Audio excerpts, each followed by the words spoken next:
right, y'all, welcome back to Chasing Dreams Homestead. We're down here in beautiful Corydon, Indiana. The sun is shining, the weather is amazing. We've got the excellent opportunity to come down and spend some time at Gypsy Rain Organics. We're going to interview Tad and talk to him about his booming garden and business down here. You want to introduce yourself a little bit, brother? Yeah, Tad Streepey,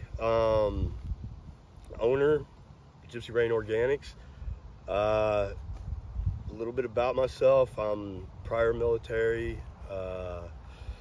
Grew up on a homestead. We love the lifestyle. My wife enjoys being outside and in nature just as much as I do. It seemed like for us a much healthier way of life for our kids when we started a family. Absolutely. And it's just grown from I guess a hobby, you would call it, to and we just tried to take it to the next step further and create a business and try to let everybody enjoy what we enjoy so much. Absolutely, man. And dude, I'm telling you, it's beautiful out here, y'all. So, like, what was that seed that started with you that got you saying, I'm going to quit the rat race and I'm going to do this awesome lifestyle and try to sell these beautiful plants and produce and different things that you guys produce out here? Well, originally, I guess it was my parents, because like I said, we grew up on me and my brother, my parents homesteaded the next farm over, which, our farm attaches to. Even though it was available when I was a kid, my parents decided that there didn't need to be any TVs in the house. So we grew up without a TV, and my parents were firm believers in either reading or being outside, or doing stuff with the family, game nights, things like that. You guys real competitive at the board games like we are? Yeah. I'm banned from playing Monopoly. I'm not allowed. Sorry's a big one in our house. Oh yeah. Oh, yeah. But yeah, and then it's always been since I was a kid. It's always been something in the back of my mind that I knew that I always enjoyed. Then going in the Army, moving around everywhere, meeting a lot of different people, seeing how a lot of people do things differently all across the United States. And eventually, I growing up, if you would ask me if I was going to live the rest of my life in Corydon, Indiana, it'd have been a big hell no. But those family roots were tugging on the heartstrings every day. Yeah. And, how about that military family? I don't know about you, man, but I've got folks that I haven't physically seen in 15 years, and we still talk. Oh, absolutely. If I needed to call them tomorrow, they would hop in the car and come. Absolutely. That's a family like you've never experienced, I believe. Absolutely, it is. Yeah. And it knows no color. It knows no boundaries, pretty much. Absolutely, I agree with that's the one thing that I love about it. Yeah, we were all green. Yeah, exactly. But yeah, so it just started from there and grew, and then whenever I moved back here and I met my wife, and this was it had been a relationship before, but whenever I moved back, we rekindled the relationship, and we got married, started having kids, and then the big push was my stepdaughter. When she was 7 years old, she started breaking out on her face, and we thought it was an allergic reaction to something. Right. Turned out, whenever we took her to the doctor, that she was already in pre-puberty. Really? And the doctor said if it would have been a year earlier, they would have put her on medication to slow it down and stuff like that. But he said that there are so many hormones and just crazy stuff in the food supply that comes out of your grocery stores that they're seeing kids hitting puberty earlier and earlier every year. Man, I can believe that, because when we were down in Carolina, I met the neighbor one day, and this dude was taller than me. He had a full mustache. And I was like, what's going on, brother? What do you do for a living? And he was like, I'm in high school, sir. Right. I was like, wait, how old are you? 14. Yeah. 14. Man. Yeah. When I was a kid, it was like unheard of for kids in high school to have like facial hair. And it just blew my mind because to me there's so much, you know, whenever a kid's transitioning through puberty, there's so much that comes with that they don't even understand at a more adult stage in their life. Absolutely. Let alone when they're 7, 8 years old. Yeah, they're not mentally mature enough. No, there's no way they're mentally mature enough to handle the stuff that comes along with that. Yeah. So that was another big push for us, was just, and you know, we always knew it, and we still know it, but our food system in America is completely broken. Man. It's poison. Completely broken and backwards, and you look at what's going on in European countries and, you know, in South American countries, and it's the complete opposite mindset as it is here. You know, the big agriculture, the monster agricultural game that there is here, and all the chemicals and the Monsantos and all of that, there's such huge players in the government and everything else that you can't get away from it. Yep. Unless you're doing your own thing.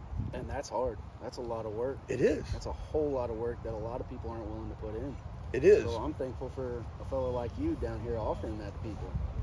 Well, it's, you know, it's just one of those things where we thought that, you know, you gotta do what you can, you know.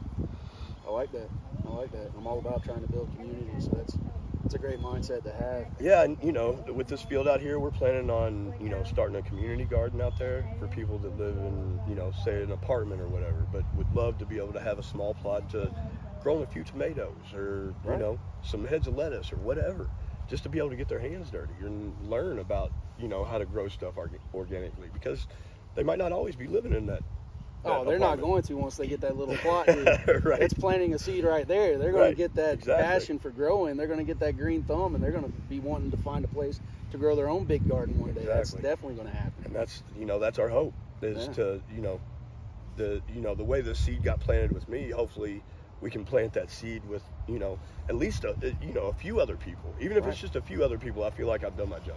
Yeah, because then those few other people plant it with a few more people, and it just keeps going. It's going to snowball from there. Absolutely, man. I don't know about you. I'm kind of a weirdo, dude. I like to get out in the garden and weed. That's relaxation for me. And that's, you know, that's that was another big draw for me, because I, you know, a sedentary lifestyle is just not for me. Sitting behind a desk staring at a computer all day, I can't do it. Yep.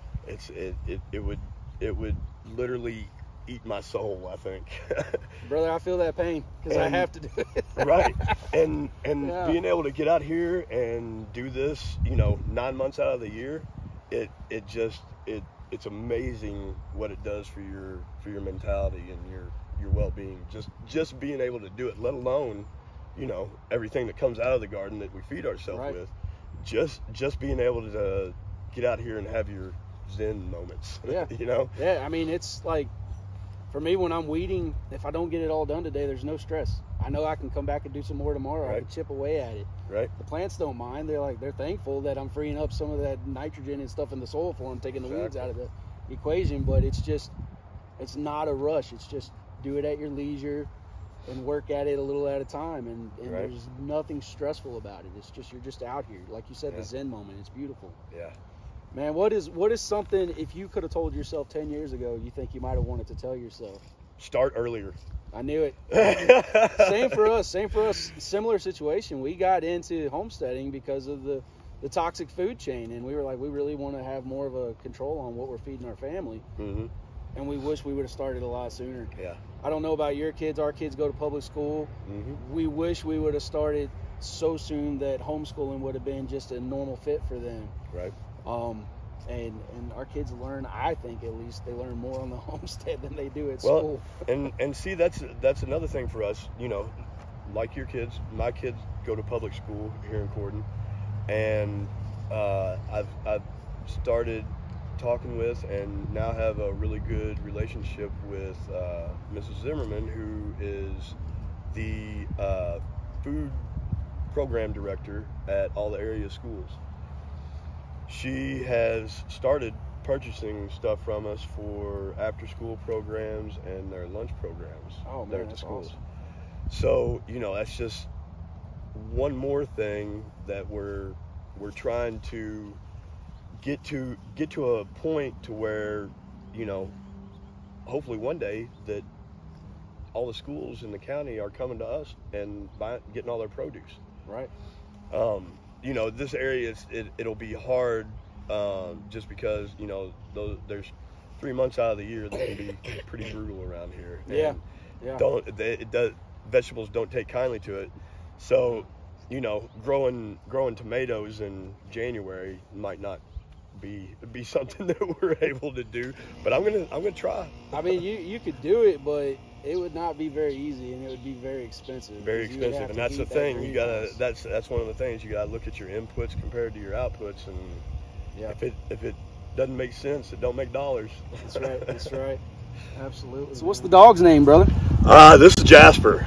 He's one of the 2 farm dogs we've got. They blue heelers, awesome dogs. They have done an amazing job with our chickens. Whenever we first moved here, I was losing probably, I would say, 5 chickens a week. Predator pressure is real in southern Indiana. We have a lot of them. We had everything from raccoons to red-tailed hawks to fox to, coyotes that would come right through the front yard chasing after chickens. Yeah, they're fearless. And I don't know about you guys, but we've noticed more so this year, the foxes and the coyotes have been so much more bold. Yeah. And I don't know. Coyotes especially around here. I don't know. I kind of try to listen to nature, and I'm thinking that they're doing that because they know a hard winter's coming. I don't know. That's just kind of the feeling I'm getting. They're hungry, and they know they got to get some fat on. They got to put some fat on. Yeah, absolutely, man. But yeah, these guys. It took me a while to train them that chickens are actually part of the family and not a play toy. Right. Especially the female Jade. But she wanted to round them up and nip at their butt. Oh, she well, it was with them, anything that'll run from them is fair game. Yep. Well, and it's funny because now they know that, obviously I train them enough. They don't go after the chickens. They know chickens are part of the family, but they become friends with possums. Oh. Because possums will play dead. Yeah. It's at least 2 or 3 times a week that they'll get a possum to play dead and bring him back and set him right in front of the door at the front porch. Look what I got, Dad. I brought you a present. They don't hurt them at all. Yeah. They become friends with the. So what did you do to get them used to the chickens? How did you do that? We've tried numerous things with other breeds of dogs than our peers, and we just couldn't get them to wrap their head around it. Well, you have to. What eventually did it with her especially. He got it pretty quick with just a lot of strong actions. I use a training collar, a shock collar, and every time I would see them even act like they wanted to go after the chickens in any kind of aggressive way, hit the button. Yeah, hit the little buzzer, let her know. Let her know. Yeah. With her, it was a lot harder. She is a hands down hunting, farm protecting. There is nothing that goes on this farm that she doesn't know always about. The female, brother. Yeah. It is. Even our female peer is the alpha. Yeah. Our male's bigger, but he's just the laid back one. He's like. Right. That's the same way with him. He's everybody's buddy, and she is 100% in charge of this farm. Yep. That's the way it goes. And so she is a lot more headstrong, and she's eager to please. But if she gets it in her mind that this is how it's going to be, then she's pretty sure that's how it's going to be. So it got to the point where if she killed a chicken, and this sounds really bad, but it was a last resort for me, that when she killed a chicken, I would take some baling twine and tie a necklace around her neck to her collar, and make her drag that dead chicken around with her. We tried that with our bullies. We used to have a lot of bullies, and I love the breed. They were great with kids. Yeah. Just so patient. A kid could tug on them, step on them. They didn't care, but that prey drive was there. And I tried that chicken necklace with the bullies, and they just thought it was a chew toy. They didn't care. They did not care. Yeah, and see, with her, it worked because they never really were a chew toy. It was all about the thrill of the chase and the kill. Yeah. It wasn't about trying to get food. It wasn't about wanting a chew toy or anything like that. It was always just about the thrill of the chase and the thrill of the kill. So once it was killed, she was done with it. She didn't care about it. I got you. Yeah, the bullies were like, I'm getting chicken tonight. Yeah, right. Yeah. All right, man. So let's talk about the garden a little bit. This thing is beautiful. When we wrap this up, I want to show it off a little bit. Yeah. You guys see the beautiful fall colors in the background? That's crazy. It's November in southern Indiana, and his garden is just impressive. Leaves are turning, and the garden is just putting out so much food. I don't even know. Are you going to be able to process all this stuff?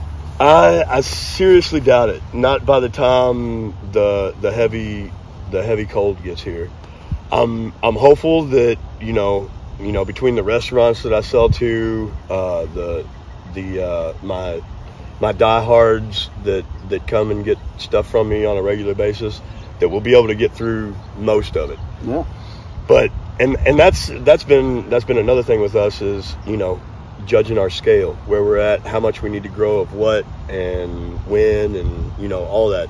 That's a tricky tightrope to walk. It is definitely a tricky tightrope to walk. Because when you don't have enough of an inventory, everyone wants it, and then when you're like, I need to do more of it, then they don't want it. Yeah, exactly. So how did you dial that in? How have you figured that out? Well, it's been, because we're only in year 2, being an actual business, an LLC, and so it's been really difficult because our first year we had one restaurant, and we just had a few people stopping by, getting what they wanted. Well, the second year I went all in. I started knocking on people's doors, talking to different restaurants, talking to the school, getting into the farmers markets and things like that. So as we added more customers and things like that, it changed the whole scope of things. So this has really been our first year of selling to a wider range of people and having more customers. So this year has been a lot more, I guess, telling of what we need to do as far as quantities better next year. I got you. So with all the synergy you've had from this year and the larger base that you've been able to sell to, what are some of the goals that you have for the operation out here? Well, me and my wife, we're always talking about our different plans and everything. We always try to have a 1-year plan and look as far forward as 5 years, because if you try to plan anything outside of 5 years, you're spitting in the wind.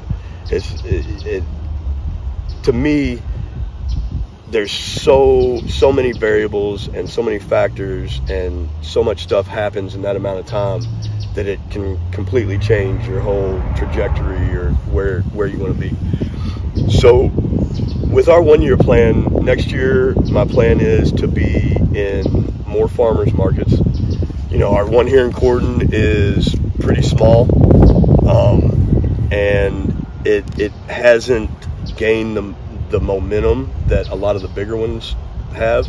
So next year I'm hopeful to try to get into like the New Albany farmers market or Jeffersonville's farmers market, right, to where you've got a lot more foot traffic, a lot more exposure, a lot more people looking for different varieties of everything. So are you going to have to hire some folks to go out and represent that, or I've already probably run into the same problem? You can only be one place at a time. You can only be one place at a time. That's right. I have, and I already have one employee that's pretty much full time, and then a friend of mine's son just graduated college with a business degree, So I've got him working for me kind of part-time just to make his portfolio look better and everything else. And he's doing a lot of the background stuff, like getting our veteran-owned stamp, getting the process started with getting a certified organic, and just a lot of the paperwork stuff that, good gosh, with between this and 3 kids and everything else, it just starts piling up, and you just don't have time for it. Yeah, the government doesn't make anything easy. No, not at all. I got you, brother. So let me ask you, so you've been gardening for a while, obviously. What are some fails you've had, and what did you learn from those fails? Probably, so 2 of my big fails that I can think, and one of them wasn't really a big fail, but whenever I changed it up, the difference was noticeable. The big fail was using a lot of mulch. I thought that mulch would be a good weed suppressor in between my beds, around plants, whatever, so I wouldn't have to do as much weeding. Right. At the time I started doing that, I didn't realize how much I was using and how much the decomposition of the wood chips ties up nitrogen. Yeah, if it's in the soil, for sure. Yeah. Now, so were you mixing it into the soil then, or? No. Well, what really happened was my garden used to run north-south. Okay. But depending on what you're growing next to each other, stuff will shade each other out because of the way the sun is. So whenever we changed the direction of our gardens, we were going over the top of all these mulch paths and everything else. So all through my beds, you would have a 12-inch section every 30 inches where everything was stunted. Right. Because of all the nitrogen tie-up. Yep. I made that mistake when we first moved here from Carolina. Yeah. I was like, I got to do something to break this clay up a little bit. So I put a ton of chips in there. Yeah. And it was the worst garden I've ever had. Right. And, eventually it works itself out. But, and the other reason that I used it, and it completely backfired on me, is I thought it would be a good weed suppressor. Well, the weeds don't care. No, but they're easier to pull in the mulch. They are easier to pull, yeah. but you're still spending just as much time pulling them as you would if you didn't have the mulch. Right. So I use mulch around the whole outside of my garden just to create a border from any grasses or anything like that, because that's not going to hurt any nitrogen or anything in your garden. But yeah, the orientation of our garden and the mulch were 2 big ones. I got you. Well, you keep talking about the nitrogen. I've got a friend that is really getting into trying to grow some garlic up in her area, and she keeps reading about all the nitrogen fixing things. What method do you use to fix the nitrogen in your garden, or to add to the nitrogen? So I use a lot of compost, and different types of compost. I think your garden benefits greatly from different nitrogen sources, not just using the same nitrogen source over and over again. We get compost from a company called Earth First. They get all theirs from municipal dumps, it's all yard waste and stuff like that. It does have some trash in it. We have a system to where we're able to get that trash out and you showed me that. That's be able to awesome. be able to spread it on the garden. Yeah. I also, as y'all know, use worm castings. Yeah.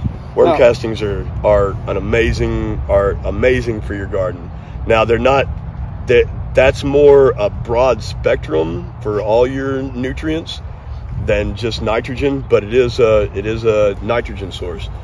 The other big things that I use, and I use it mostly at the end of the season and as a top dressing, or when I'm turning over a bed, is bone meal, blood meal, or feather meal. Are all really good sources of nitrogen. I've heard of all of those but the feather meal. Yeah. So where does obviously a chicken feather or okay. Yeah, it's mostly chicken and turkey feathers. Okay. And they just get them from these big industrial operations. And yeah. It's just one more thing that they can use as a income source, and it works great. Those byproducts are the way to go, man. Oh, absolutely. And I'm sure you're finding that out here as well. The byproducts. Absolutely. And then you can see that we have big compost piles. We got to, yeah. Right. So what's the difference between the worm castings and the worm tea? I know the worm tea is kind of hot, so you've got to water that down a little bit. What about the worm casting? So with the tea, all you're getting is a liquid. Right. It doesn't do anything to condition your soil. Okay. It doesn't. Around here we've got a lot of red clay content. Yeah, we do.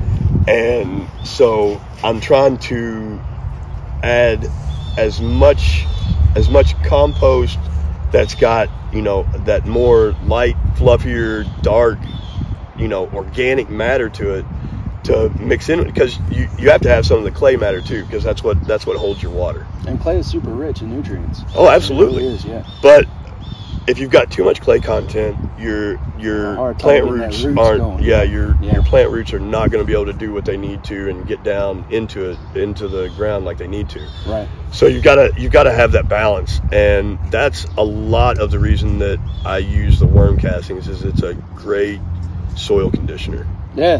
What is that? Are those 2,000-pound bags each? Yeah, they're 2 yards a piece. Yeah, you posted that earlier. I was like, man, that is awesome. Yeah, and I found a really great company out in Missouri, and you catch them at the end of the year, like now, and they're trying to get rid of some stock and stuff like that. They put stuff on sale, and I buy it up. I don't blame you. Clearance shopping is the way to be. You've got to be frugal if you're going to be successful at Absolutely. homesteading. Don't buy into that Hollywood homesteading hype. Yeah, right. Unless you're sponsored. Yeah, you see all this, and it looks great and everything, but believe me, you guys, I'm still a bootstrap farmer. I'm not rich by any means. This is not making me hundreds of thousands of dollars or anything like that, but it does provide for our family. And the biggest thing is, since we're talking about the savings associated with it, think about what your food bills are every month. Oh yeah. With this hyperinflation, it's getting crazy. Everyone talks about the gas pump, but that's just the tip of the iceberg. That's just the tip of it. Yeah. And I don't know about you guys. You mentioned the wood stove. That's where we went, because propane was already going up. Yep. And the trajectory this year is another 40% hike on it. Yeah. I don't know how people are going to do that. I don't see how anybody's going to do it either. Yeah. It's just for me, right? For me, that was yet another draw to this lifestyle is. It just, for the average person, having to depend on buying everything for your family, it seems so unsustainable. It seems like it would be almost impossible to have any kind of, I guess, real quality lifestyle, right? If you're living month to month, pinching pennies, just trying to feed yourself, and then you're a slave to the prices. And then you're a slave to the big machine. No choice. It's whatever price they give you. You either have to buy it or you go without. Exactly. Yeah. Exactly. Absolutely. So, what is something that you think that you would want to tell youth nowadays? Because I mentioned to you, when we were talking earlier, for me, I have a passion for getting a lot of people into this, but especially the youth. I feel the same way at church. The youth are the future of the church, and the same with homesteading. We've got to get young people bought into this and off of devices and video games. I know this is a YouTube video, but this is somewhat more of an educational YouTube video than it's not watching another kid play video games. Right, yeah. And I get it. Everyone needs their little woo-saw or their outlet, but that has to be a very minimal part of their day, in my opinion. Absolutely. So what is something that you would want to impress on youth when it comes to something like this, what you're doing here? That it is, and you can ask my kids, and I would venture a guess most kids that live this type of lifestyle with their parents, that there's no way that they could live any other way. Once they get used to it. My kids, they eat a tomato out of our garden, and a tomato out of the store it's disgusting to them. Right. Yeah. The other thing that I would say is, and it's not necessarily the problem of the youth, but the problem of the parents raising the youth is it seems that the youth, like you said, with everything being right there in your hand, the youth has gotten really lazy and expects everything to just be handed to them and not have to work for anything. Right. And I tell my kids all the time, you know, me and your mom have busted our humps to get to where we are. Anything that's worth having is worth working hard for. Yeah. And that's what it's going to take. Nobody in this world is out there just giving away, you know, lavish lifestyles for free. No. Every day is, you're going to have to fight some kind of battle. Right. Every day you're going to have to get up in the morning, put your boots on, and go to work. Yep. It's part of it. And, you know, the other thing that I would tell youth, even if this is just something that you want to do as a hobby, just to have some nice vegetables, you know, during the summer, whatever, find something that you enjoy doing and find a way to make money at it. Yeah. Oh yeah. I've got a boy that's about to be 16, and that seems to be all he's thinking about is money, because he's got fishing poles he wants to buy and dirt bikes and four-wheelers. So absolutely. I'm sure a car is coming soon. Yeah, he got his truck. His grandparents were very nice and bought him a truck. I didn't have that luxury as a kid, but, right. But he did, and he's got a really nice truck, so I'm happy for him on that. But a friend of mine's got a saying, and it's another day, another dragon to slay. Right. And like you're saying, you've got to get up, you've got to get out there, and you've got to take advantage of that opportunity. You really need to apply yourself and be grateful for every day that you get presented to you, because, you know, you were in the military, I was in the military. I don't know if you deployed, but I did, and tomorrow's not promised. It's not. So that's another reason why I have a passion for getting young people into this, because if I leave the earth tomorrow, hopefully I've planted that seed and that love for growing things in some young person's heart, and then they can continue spreading that around the world. Yeah, and that's been another thing with me and my wife, and, you know, even my parents, is, you know, what do you want to be remembered for? Right. You know, if you're, you know, your name is, you know, within a generation, nobody's even going to remember your name. But what you leave behind here on earth that people can see, and I think that's a really important thing too. What you leave behind as a legacy. Yeah, absolutely. Cool, man. Yeah, I don't know about you, man. You know, I told you earlier, we're doing everything we can, using every inch of our acre. We've only got an acre. That was kind of a sour story. We bought that place. We were in a hurry to get the family up here, and we bought it under the guise that we would be able to buy the property beside us. And once we closed and knocked on that lady's door, she was like, "Oh, we're not selling this. I'll never sell this." Oh, man. Which I can respect that. It was her daddy's land. She's the Sure. only sibling that held on to it. So I can respect that, but I never would have bought an acre. Right. So it's just kind of, you've got to grow it as you can type scenario. And Right. we tried our best to utilize every inch of that acre. The kids are constantly impressed with what we're able to do on such a small footprint. Oh yeah, you literally, and there's been books written on it. Mm-hmm. All you really need is an acre. Yeah. You see this garden right here. Now we've got another plot over there that we grow stuff in and everything, but if we plan it right, we can literally do everything that we need to do and satisfy all of our customers right out of this garden right here. Yeah. If you've got your systems down and you've got your soil right and everything's humming like it's supposed to, it's amazing what you can get out of just a 75 by 100 plot. Absolutely, man. But I know, at least for us, we have a dream that we're kind of buying into the multi-generational farming type aspect. I know I'll never be able to accomplish everything I want in my lifetime, but I'm hoping to set my kids up to keep it going. So we want to get somewhere large enough for the family that they can build on it if they want to, and we can continue to grow that. Is that something that you're thinking about doing with your family? Or? Oh, absolutely. You know, my parents farmsteaded the next farm over, and, you know, started out with, I think, 15 acres, and you know, bought another field that was in front of them, added another 15 acres, bought another little field, and so they kind of pieced their farm together over there over time. And actually my grandparents owned part of it that they ended up selling to my parents. So my kids will be 4th generation on our land here. The way we came onto our farm was, you know, I was just over at my parents', you know, helping my dad split wood, or I don't even remember what we were doing, fixing fences, something. And the gentleman that owned this farm, he worked for the local power company here, REMC. He came over and he said, well, guys, I'm retiring this year. My son doesn't want anything to do with the farm. He's a lawyer in Indianapolis. If you all want the farm, you've got first right of refusal. That's awesome. That's a blessing. And me and my dad looked at each other and we're like, yeah, let us get it appraised. And he's like, that's fine. Get it appraised and we'll go from there. Sweet.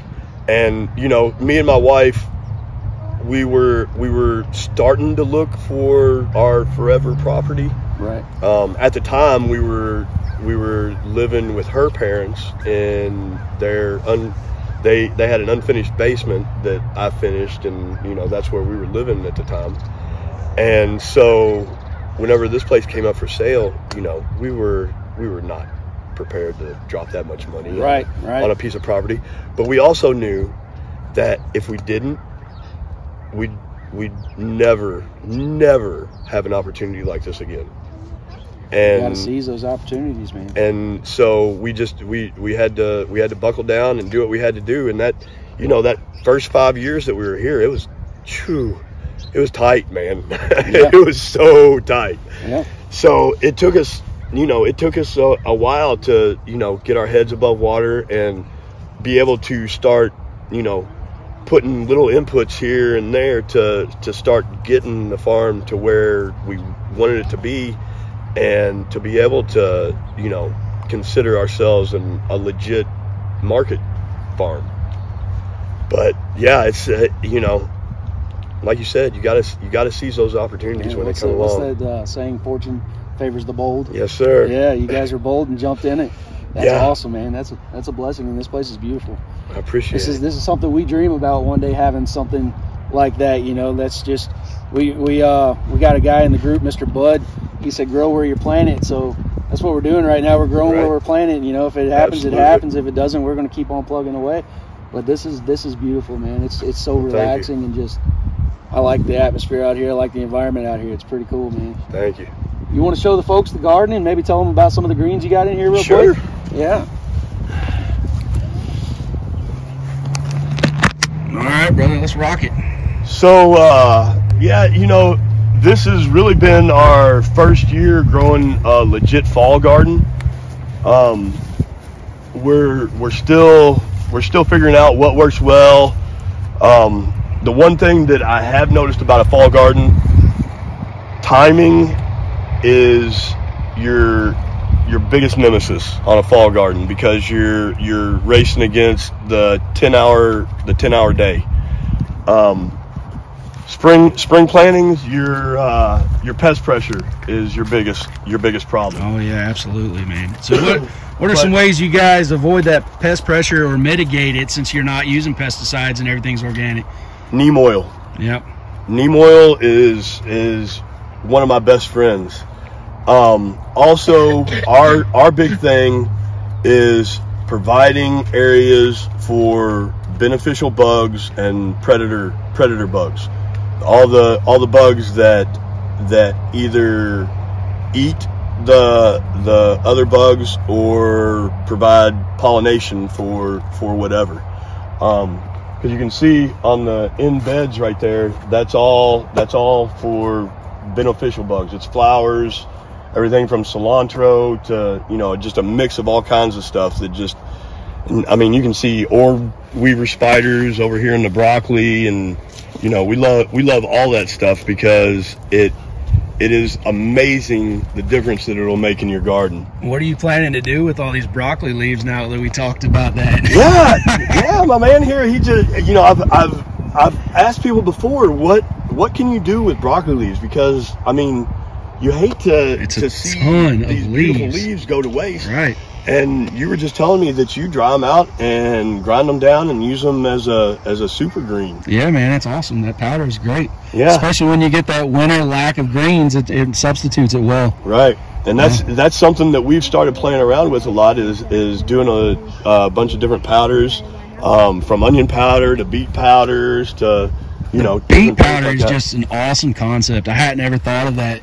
How many beets do you have to grind down to make maybe, say, a pint of powder? So to get 3 ounces of powder, you're somewhere around 15 pounds of beets. Wow, that's a lot. Yeah. So we've we got it down. We usually count a bushel as around 50 to 55 pounds. So a bushel of beets will get you about a pound of powder. Wow. Yeah, so it takes quite a bit, but you got to consider whenever you're using the beet powder, all it takes is a teaspoon a day. Right. And you're getting all the benefits that you could possibly get out of the nutrients that are provided by a beet, because your body can only process so much of each serving a day. Absolutely, yeah. So you start getting, you start taking 200 and 250% of your daily recommended. It's just wasted. You're just wasting it at that point. Yeah, absolutely. And 3 ounces doesn't sound like a lot, but that's probably a jar full, right? Yeah. So most of your common herbs. Right. That's a pretty much a 3 ounce jar. Yeah. So 3 ounces doesn't sound like a heavy load or a large amount of weight. But when you're only taking it out a teaspoon at a time, it lasts a while. This is beautiful though, man. This is this is all broccoli. You can see some beets that are still left in that bed. There's rainbow chard on that end. I like chard. Do you like chard? I do. I just started growing it when we moved up here. I never had it before we moved up here, and I'm a fan of it. Yeah, I do. My mom's got a killer recipe that she does saute with it. Oh yeah. And but we found, in a really nice salad mix. Right. It's awesome. And Dylan, it just you makes. Tell them the story about the mustard. So we bought a variety pack of lettuces from a local Amish greenhouse. Okay. And we planted them, and it was looking awesome. And I had never grown mustard before. So I'm out there picking my salad, and I took a bite of one, and I was like, ooh, that's spicy. Right. I had no clue. So I had the boys do a taste test. I was like, I want you guys to tell me which one of these lettuce leaves you like best. And they're munching on them. They get to the mustard, and he's like acting like it was a habanero.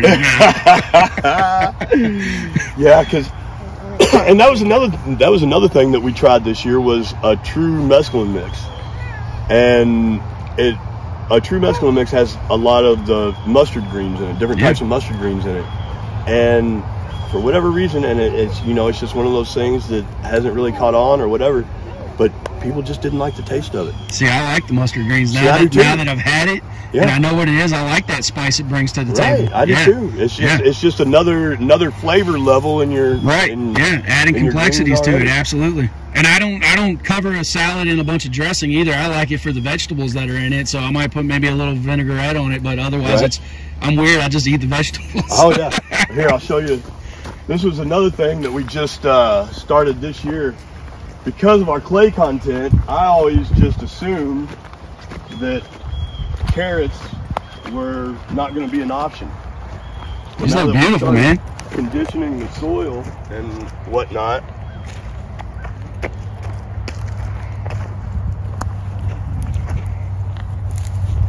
Yeah, look at that. That's beautiful right there. There you go. That's awesome.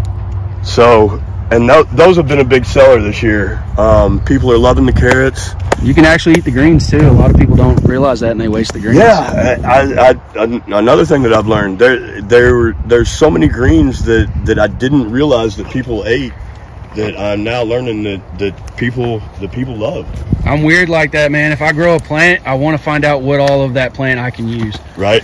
Especially plants like these that produce so many greens. You're just like, I don't want to just waste that. You don't want to just waste it. Just tossed it all to the chickens. So I'm like, what can I do with it? I like it, yeah. Oh, yeah. So what are those things down there that are kind of like stemmy that are sticking up? What is that? We're talking about the Purple and the right green here. there. Yeah, what is that? It's kale. Kale, okay. So this is a Siberian kale. Okay. The bigger leaf stuff. Right. The curlier leaf stuff is a Russian variety. Okay. I like to grow different types just to be able to throw it all together. It just makes it look nicer. Yeah. I like growing the purple stuff because, anything purple is going to be a lot higher in your antioxidants. Absolutely. Yeah. So the darker your leaf, the more nutrients, the more antioxidants and all that stuff it's going to have in it. Eat your colors, folks. Eat your colors. Absolutely. And I mean, even we started playing around with there you go. orange beets. Yep. And just playing around with different stuff. And look at that color orange, y'all. That is like a fall leaf color orange. That is so bright. That's awesome. And and I think having a variety of colors like that, you might not get as many nutrients in the lighter colored stuff, but you're going to get more variety. Mm-hmm. So anything that you can do to add variety to your diet is going to be super beneficial. Just like that cabbage right over here, that's really a Savoy type lettuce or cabbage. That stuff right there. Oh yeah. Look at the colors in that. Yeah, when we made sauerkraut this year, I mixed some of the purple and the green in just for different colors to make it look funky. Yeah. That was cool. Yeah. And I have grown a true purple cabbage, but with a lot of the purple vegetables that they've developed, I don't know what it is, but I have a hard time getting even close to the same size as the original version. Yeah. It just seems like they don't want to get as big or as robust as the original plants. These are kind of funky looking right here too. It's called Merlot. It's a oak leaf type lettuce. I could see the name Merlot in there. It's like a nice wine. Yeah, that's the color. And then that's a butterhead right there. Yeah, that's awesome. These are all Brussels sprouts. Oh man, that was I've never got to grow Brussels sprouts. I love them. I'm the only one in the house that likes them. I love them. We love them. Dude, if you saute those in some bacon grease, man, dude, love them. But this is the first time we tried to grow them in the fall, because Brussels sprouts are one thing that takes forever to grow. I mean, your plants are in the ground before they start producing upwards of 90 days. So for 3 months, you're babying your plants along, getting them to produce. How frost hardy are they? They're pretty hot. They're very frost hardy. Okay.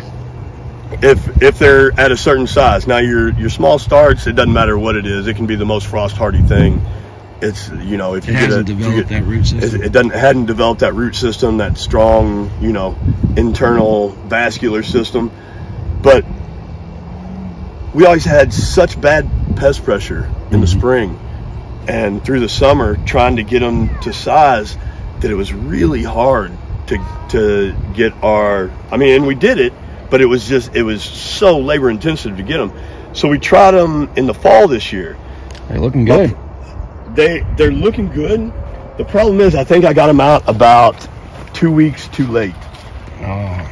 So I'm seeing them on there though, man. Oh yeah, they're on there, and they're getting there. Heck yeah. And we'll have some, but see how those are really coming on. They're not real tight yet. Yeah, that might be all that warmth we've had. Right. So I'm still hopeful with them. Yeah. But yeah, these are our collards. Everybody loves collards, right? I mean, can't go wrong. Look at that, guys. That's beautiful. And see, this is just left over from our.